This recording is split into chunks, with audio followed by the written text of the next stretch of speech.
జానుకి దోమ కుట్టబోతుండగా ఆవేశంగా దాన్ని పట్టుకొని ఫ్రిడ్జ్లో నుండి ఒక జార్ని తీసి ఆ దోమని అందులో బంధించి విలన్ లాగా నవ్వుతూ ఉంటాడు జై. అప్పుడే జై అంతరాత్మ ప్రత్యక్షమై నీ ఆవేశం చూస్తే జానుని ఏదైనా చేస్తావేమో అనిపించింది అని అంటూ ఉండగా, నా జాను జోలికొస్తే ఏ ప్రాణైనా సరే ఇలా మాడి మసవ్వాల్సిందే అని అంటూ దోమని చూపిస్తూ ఉంటాడు జై.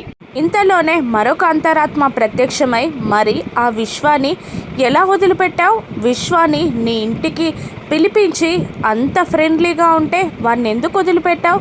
ఏం చేయలేదు ఎందుకు? రేపు వ్యాలంటైన్స్ డేకి వచ్చి లవ్ బ్యాండ్ కడతాడు, వాడిని ఏం చేస్తావు అని అంటూ ఉంటుంది మరొక అంతరాత్మ. వాణ్ణి ఎందుకు చంపలేదు అని మరొక అంతరాత్మ ప్రశ్నిస్తూ ఉండగా కత్తి తీసుకుంటాడు జై. ఇప్పుడు నువ్వు ఎవరిని చంపుతావో నేను చూస్తా అని అంటూ మరొక అంతరాత్మ వెక్కిరిస్తూ ఉంటుంది. ఇక దాంతో కత్తి పట్టుకొని బయలుదేరుతాడు జై. నిజంగానే విశ్వాన్ని జై చంపేస్తాడా? రాను ఎపిసోడ్స్లో చూద్దాం. Thank you for watching.